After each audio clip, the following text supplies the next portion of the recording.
Hello everybody, this is Mrs. Montague, and in this video we are going to cover Unit 4, Lesson 9, which is our Functions, Explore, and Investigate lesson. So I'm here in Unit 4 on code.org, and if I scroll all the way down past variables, past conditionals, we get to functions, which is the last major concept of this unit. And the first lesson on functions is lesson 9, explore and investigate. So we don't have a physical manipulatives explore lesson dedicated on functions. We basically just jump right into looking at the code on how functions work. Before we jump into that, I do actually want to go over the warm-up for today's lesson, which is not on code.org.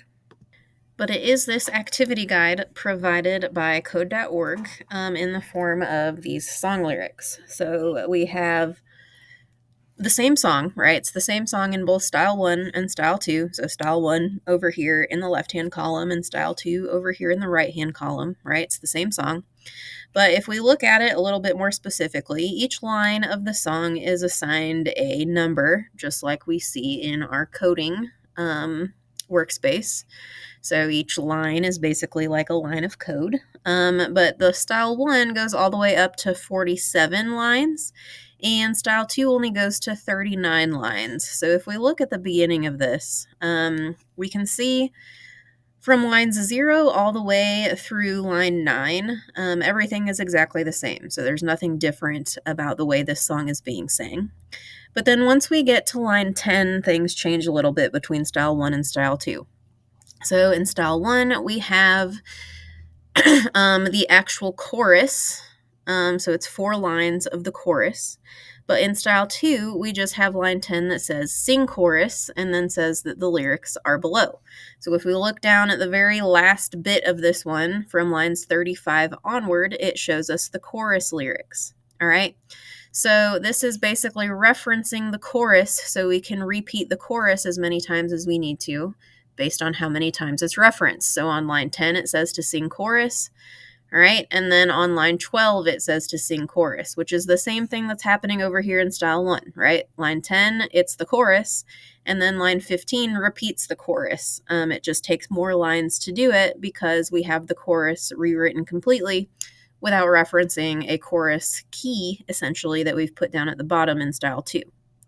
So I would say, yes, we are singing the same song here, and there's nothing different about the way the song is sang. But the way that it's set up in style 2 is basically using a function in programming. All right, so functions are things that are going to find repeated code, and then you can just call a function to repeat that code instead of having to write those lines of code over and over again. So in this case, we have 1, 2, 3, 4, 5 references to sing the chorus. So instead of writing 4 lines 5 times to sing the chorus, like style 1, in style 2, we just reference the chorus and we call up that chorus every time we need to by using the sing chorus line. And that's about the same as what we are going to see in Bubble 1. So back over here on code.org, we are going to go to Unit 4, Lesson 9, Bubble 1. And we are going to see a prediction question that tells us to read the code below and make a prediction. It says, how many times will the chorus print out to the console? So as with all of our prediction bubbles, right, we cannot run the program until we have answered the question. All right, so we want to predict how many times the chorus is going to print out to the console. Our options are once, twice, or 3 times. So let's take a look at the code. We have line 1, it says sing chorus, and then line 2 says sing chorus. And then line 3, it changes up a little bit. It's a function that says sing chorus. And then inside this function called sing chorus, we have 4 console logs that are the 4 lines of the chorus from our activity guide song lyric sample that we just looked at. All right, so I'm going to predict that this is going to sing the chorus twice, right? The chorus is going to be printed to the console twice. Because by my estimation on lines 3 through 8, this is where we are creating a function to handle that repeated code. or those repeated song lyrics, right? And then lines 1 and 2 is where I'm saying, all right, let's call up that function. Let's run that function and run all 4 lines of code within that function. All right, so I'm going to say twice is my answer here, and then we can run it to test. And if we expand our debug console down here at the bottom, we can see that we have 4 lines of the chorus were printed once, and then 4 lines of the chorus were printed twice. So it was, in fact, putting the chorus into the console 2 times, all right, with our 2 function calls is what these are called on lines 1 and 2. All right, so let's take a look at bubble 2. All right, make sure you are pressing the finish button at the bottom so it turns your bubble green as you move through these. And we're going to look at this lovely program here, which is basically essentially the same thing. It's the same song, and we are still dealing with a sing chorus function. And there's a few places it says where this program skips the chorus. So we're going to run the program to see how it works, and we're going to pay attention to what happens when the program sings the chorus. All right, and then we need to add code to make the program sing the chorus. And there's comments in there, it says, to tell us where to add it. So I'm going to speed it up just a little bit so we're not sitting here for 87 years. All right, and when we run it, we can see line by line our song starting to print to our debug console. All right, so we get through line 10, and then on line 13, it jumps down to the function at the end of the program to sing the chorus. All right, and it does that twice in a row. All right, so we can see that was line 13 and 14. All right, and then we have our normal song lyrics for the rest of it. And then it looks like we are going to have some code here that tells us where to put in the code to sing the chorus twice. All right, I'm going to switch to block mode so you guys can see this a little bit better, maybe more used to how you're used to seeing it, excuse me.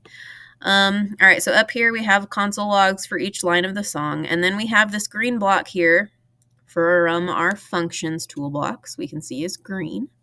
All right, and we have a call to our function called sing chorus. So if I hover over that block, it is the block to call a function. So it calls a named function that takes no parameters. We'll talk about parameters a little bit later, not in this unit. All right, and then the other option is the block of code that actually says function on it, and then it's got the name of the function that you can put in, and then it has this open space where we can add additional code to the block inside of that block. So it gives a name to a set of actions that we want the computer to perform, set up called a function. All right. So when we set up functions in programming, we always want to put the functions at the bottom of the program, right? We put the variables at the top, and then we put the functions at the bottom. It just makes it so everything's laid out the same way, and it's easy to find that information as you are working on a new piece of code that you might not have seen before. So I know if I scroll all the way to the bottom of the program, that's where I'm usually going to find the functions that I've built in. All right, so we have this function down here on line 40 that's called sing chorus. All right, and as we were looking at the printing to the console, we know that it called the chorus twice. Up here in lines 13 and 14, we have our 2 calls to our sing chorus. All right, and then we break into verse 2 right below that. And then down here, we have a comment that says chorus, and it tells us to add code here to sing the chorus twice. All right, so just like we did on lines 13 and 14 up here, I need to put in 2 function calls. So we're singing the chorus 2 times in a row. All right, so I'm going to pull over this call a function block. All right, and I know I need 2 of them. All right, and the function that I am calling is called sing chorus, right? Because that's what they've named the function down here now on line 42 since we've added 2 more lines of code. The function is named sing chorus, so I need to call this sing chorus function, right? Right now it says my function hasn't been declared. All right, so let me put in sing chorus on the first one, and then we can put in sing chorus on the second one. So now we have called that function to sing the chorus 2 times. And let's just scroll down, see what else we have, right? We've got the bridge that's going to print. I didn't know I was lost 4 times in a row. And then we also have another spot where it's telling us to add code to sing the chorus once this time. So this time we just need one function call, right? So we're going to pull in that function call block. And again, we are going to put in sing, if I can spell it right, chorus. All right, so we are calling this function down here now on line 43, sing chorus, to sing the chorus again at the end. All right, so when we reset and run this program now, all right, we can see that it's going to go all the way through verse 1. All right, and then we're going to get to lines 13 and 14 where it's going to print the chorus twice. I'm going to speed it up just a little bit because this takes a long time. All right, so it prints the chorus twice. Then we get to verse 2. And then we get to, I don't know why it's not automatically moving me down. All right, we had verse 2. It sang the chorus twice. So we can see that. Okay, up here at the end of verse 2 said, life's a game made for everyone and love is the prize. So I can see that. Life's a game made for everyone and love is the prize. And then we get the chorus once and the chorus twice. And then we follow that by the bridge. And if I can scroll down a little bit, we get the bridge. And then finally we get one more singing of the chorus. All right. So we have added in 3 function calls, right? 2 on lines 29 and 30, and then 1 on line 40 to sing the chorus to make the song complete. All right, and that's as easy as that, right? Functions, we're just finding repeated code, putting all of that repeated code in a function, and then we can call the function every time we need to repeat that code. All right, so we'll see a few more examples of this. Let's go ahead and click finish on this one, and we will move on to bubble number 3. All right, so here on bubble 3, we have another prediction bubble. This one is a short response here. So we have this program that we should read and make a prediction on how it will run. So they've got a specific question down here that says, on what lines is the update screen function being defined? Okay, sorry, I got a phone call. So we were reading on what lines is the update screen function being defined. All right, so we're not looking for where the function is being called for this question. We're looking at where the update screen function is being defined, where we're setting up the function. All right, so we have a variable called count at the beginning, and then we have a call to our update screen function. And then we have an on event for the up button click, where it calls the update screen function, an on event for the down button click, where it calls the update screen function, and then way down here on line 23, this is where we have the actual function definition for the update screen function. So it's got a set text and a conditional that runs whenever we call this update screen function. So on line 23, option B is where the function is being defined. All right. So you can run the app after you've put in your answer and see how it works. And we can see that our count still records correctly. Oop, we counted to 5. Yay, good job. Still goes correctly and calls the function everywhere that we need it to. All right, so it is doing what it's supposed to be doing with that function being created on line 23. I guess a better answer here would be option D, right? This probably was incorrect for my first answer, okay, because we have option D says lines 23 through 29, which is more correct because our function includes all of those lines of code. So D is probably the answer here, not B. Ignore what I said. All right, and then lines 6, 12, and 19 for option C. We know that's not right because that's where that function is being called, not where we are defining the function. So 23 through 29 would be my final answer there. I gave you the wrong answer the first time around. My bad. All right, so let's move on to bubble number 4. All right, we will continue. And we are back over here on another prediction bubble for bubble 4, which is basically the same code. It's not basically the same code. It is the same code, right? Same app, same code we just looked at. All right, and now I've already given you the answer for this one because it says on what lines is the update screen function being called. All right, and so that was the answer C choice from the last question. Lines 6, line 12, and line 19 all have an update screen function call, right? So each of those lines is calling that update screen. One thing interesting I think about this one is that we can see that we have this update screen call here on line 6.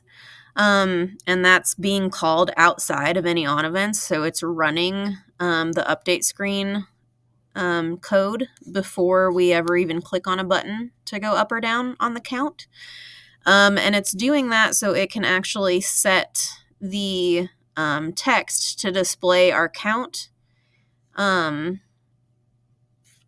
Is the only reason that that's up there. So a lot of times you'll see this in the setup where you'll have the update screen function being called in your on events, but you'll also have it called at the beginning of the program outside of the on event, just so you can actually set the screen to look like what it's supposed to before the program really gets going. Just something interesting, I thought. But anyway, let's enter our answer. So line 6, line 12, and line 19 call the update screen function. You don't have to get that detailed, right?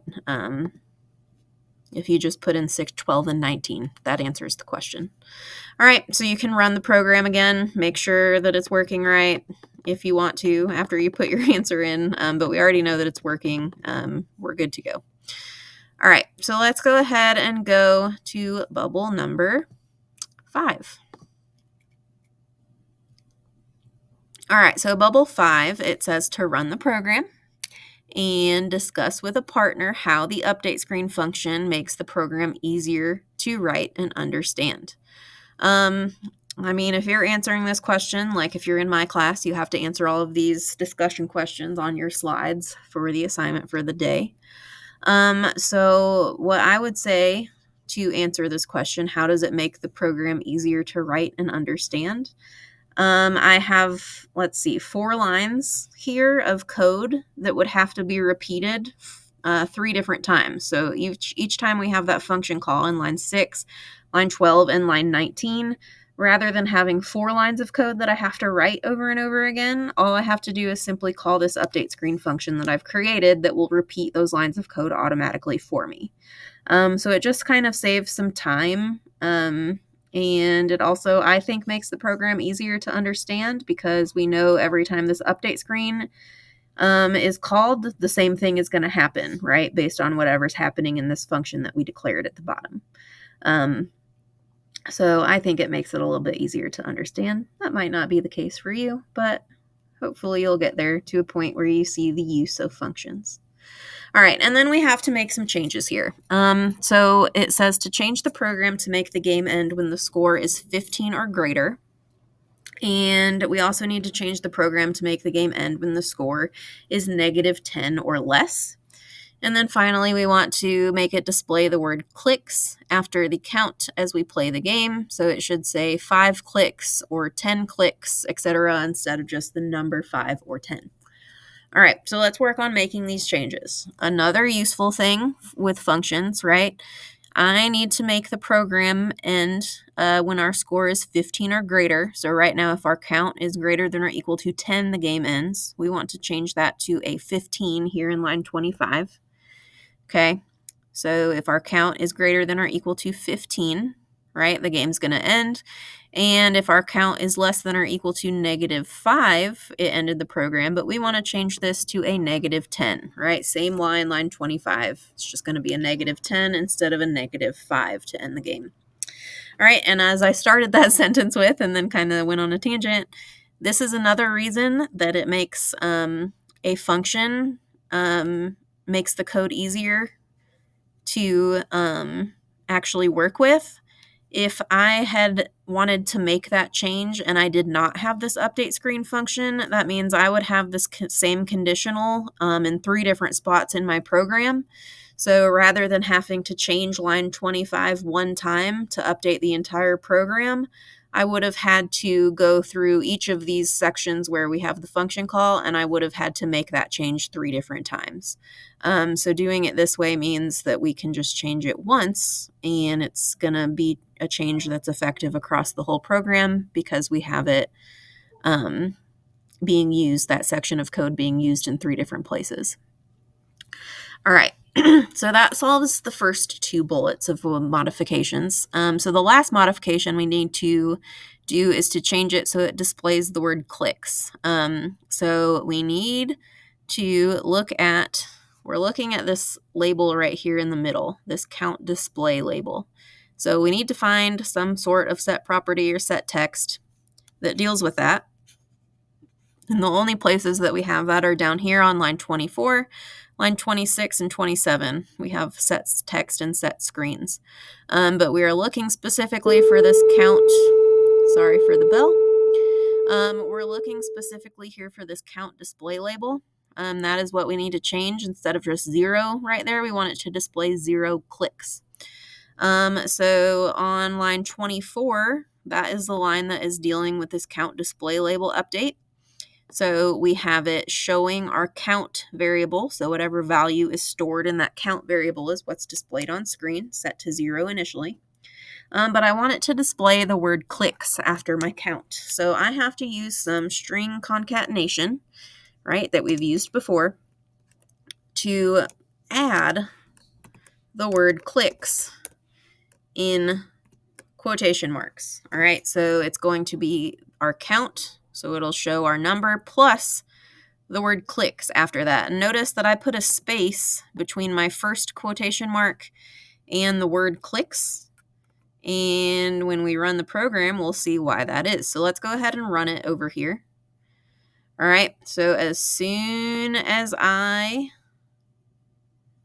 have the program going, it's very turtle speedy right now, so it's going super slow. All right, so I have 0 clicks now displaying on my screen because the update screen function was already called before I did anything with the program. All right, so it has displayed our count, which is set to 0 initially with the word clicks after it, and that word clicks should stay regardless of what I do. So let's get down to -10 and make sure that it's ending the game when we hit -10, and it is. All right, and then let's see if I can keep it running.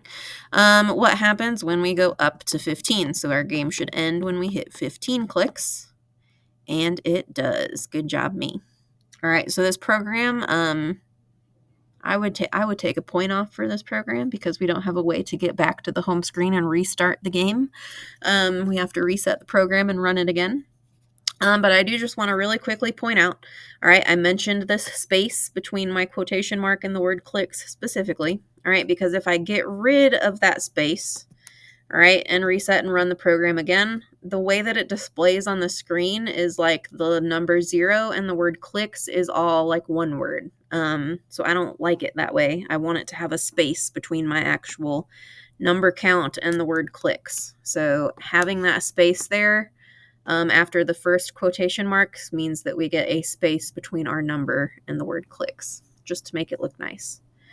All right, so we've tested it. We saw that it ended the game when we had 15 or greater, or -10 or less, and we are also displaying the word clicks instead of just the number. So we have everything modified that we need to modify, and we will move on to bubble number 6.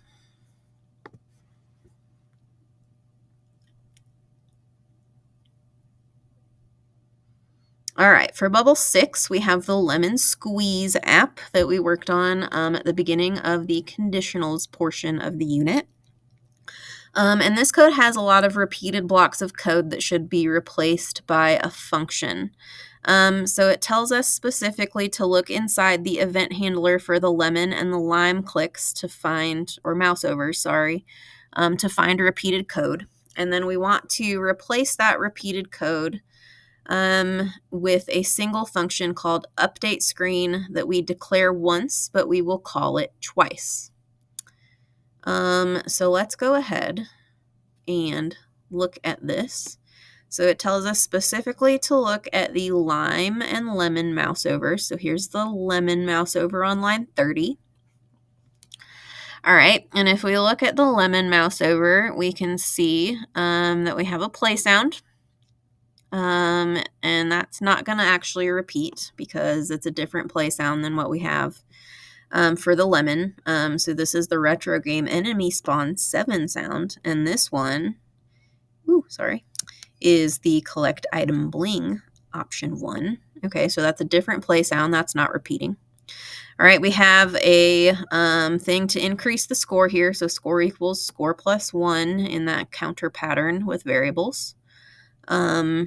And that doesn't repeat down here either, right? This time we have lives decreasing instead of our score increasing. Okay, so that's not going to be repeated. All right, when we look at our lemon mouse over, next we have this the conditional to set the size of the lemon based on the score. So our lemon shrinks as our score goes up. And if I scroll down here, I do not have that conditional here. Again, sorry about the bell. I do not have that conditional here in the lime mouse over, so that's not any repeated code that we have to worry about. All right, so we move on from that. All right, here is where we are probably going to get into some repetitive code. So we have the set properties to move the lemon and lime to random locations on the screen. All right, and if I go down to my lime mouse over, I also have 4 set properties to change the lemon and lime to random locations on the screen. All right, so that is a section of repeated code. We have 4 lines of repeated code there. And then I finally, in the lemon mouse over on event, I have a set property to set the text of our score and lives label to show our current score and our current lives.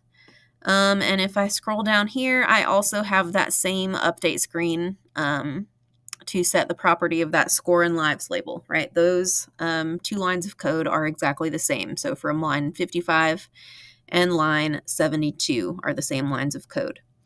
And then the only other thing I have down here in my my lime mouse over is to end the game when we run out of lives. But that part is not repeated in our lemon mouse over up here. All right, so only lines, let's say 48 through 55 from the lemon mouse over and lines 65 through 72. All right, all of that is repeated code. So we need to create an on event, or sorry, not an on event. We need to create a function called update screen that we are going to declare once, but call it twice. All right, so we are going to go to our functions block here, our toolbox, and I am going to pull in a new function at the bottom of the screen. Okay, I'm also going to go ahead and pull in a comment because this is a new thing that we're doing here, and I want to add a comment about what it is specifically that we are doing. Okay, so my comment I'm going to put in that says, this function handles repeated code from our lemon and lime mouse overs. Okay, so I've got my function. They say that we want to name it update screen. So we're going to use camel case and do all lowercase update and then a capital S on screen. So we have this update screen function that we have now declared. We don't have any code inside it yet, but we've declared it. We do currently have a little yellow triangle just telling us that update screen has been defined, but we haven't called it in the program because we haven't gotten to that point yet. Code.org, calm down. All right, so let's go ahead and look. We said that lines 48 through lines 55 were repeated code. So again, easiest way I think to do this, I'm going to switch into text mode. All right, and I'm going to just copy line 48 all the way through line 55. All right, so I'm going to Control C. If you're on an iPad, Command C. And I'm going to paste that inside of my function. So Command or Control V to paste. All right, so now inside my update screen function, I have my 4 set properties to move the lemon and lime location and the set property to set the text for my score and lives label. Okay, so that was from lines 48 through 55. So I can go back up to lines 48 through 55 and I can completely get rid of them. I don't need them there anymore. And I'm going to switch to block mode again so we can see what this looks like. All right, so we took all that out of there. Right now it's not going to do it because we still need to put in our function call. So I'm going to expand my toolbox again. All right, so I have my function built. My update screen function is built, and now I just need to put in a call to that function. All right, swallowed down the wrong pipe. Okay, so we have our function call block. All right, we're going to put this in here. I'm going to pull out that weird spacing thing. All right, we have our function call block, and I'm going to put in update screen because that is the function that we just created that I want to call. All right, so now it should still do all of those same steps. We are just calling it as a function instead of writing those lines of code over and over again. All right, so same things down here. It's line 58 through line 65. All right, we need to now get rid of all of this. All right, so I'm going to take out the comments, these 4 set properties to randomize our lemon and lime location. Lots of bells today. All right, and I'm going to take out the set property for the score and lives label. All right, so all of that is removed, and I am going to add in another call to our update screen function here. If I can type it in the right syntax. All right, so we have 2 calls to our update screen function. I am really quickly switching to text mode to see if I can get this weird spacing out because it drives me crazy. As you know, if you've watched any of my past videos, I cannot handle the weird spacing, but I think we're good. Okay, so let's switch back to block mode. Beautiful. Okay, so we have our update screen function happening here in our lime mouse over, and then we have our update screen function being called in our lemon mouse over that handles those repeated lines of code that we identified. All right, so when we run the program, it should still work. Let me go up here to look at our login information. All right, so let's use, I'm going to do sour power. I like that one, it's fun. All right, so we're going to put in sour power, and then the password for that one should be I, lowercase I, capital L for love, and then capital L for lemons. Sour power, I love lemons. Anyway, we can see that my score and lives label is still showing, and my lemon and lime are still being randomized on the screen. All right, so we have both our score and lives count still changing, and we have the lemon and lime still changing locations on screen, whether we mouse over the lemon or the lime, because we have taken care of that repeated code by putting it in this update screen function. All right, so it says for our discussion question, how does the newly added update screen function help to keep your code better organized or reduce the amount of repeated code? So basically we took, let's see, 4, 5, 6, 7 lines of code. If we include the comments, we took 7 lines of code and we reduced it into 2 lines of code, essentially, by putting the calls to our update screen function rather than repeating 7 lines of code twice. Okay, so hopefully that makes sense. We can go ahead and finish here and move on to bubble number 7, which I think is just an informational bubble. Yes, it is. This is our update screen pattern. So you're going to see this a lot as we move through functions and like through the whole rest of this course. This update screen pattern is very common. All right, so the update screen pattern means that we have something on the screen that's like being updated regularly based on variable value changes, based on just like certain screen elements needing to be displayed, things like that. But a lot of the programs that we're going to see use this update screen pattern. So basically, it's just something that happens every time a variable is changed that we need to update the screen to reflect that. It's easier to just make that update screen function rather than like, let's say that we had 5 different buttons that all do a different thing, but it needs to update the information on the screen every time we click one of those 5 buttons. So rather than writing, 10 lines of code that update the screen for 5 different buttons, we can create a function and just call that function in 5 different locations for those 5 buttons. And it will run those same 10 lines of code over and over again, as many times as we need, as long as we have those function calls in there.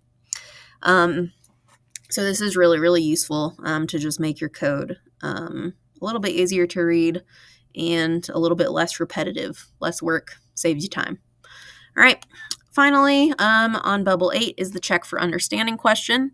I am not going to click on that because if I do, it's going to show you the answer with my teacher dashboard view. So you are responsible for completing bubble 8 on your own.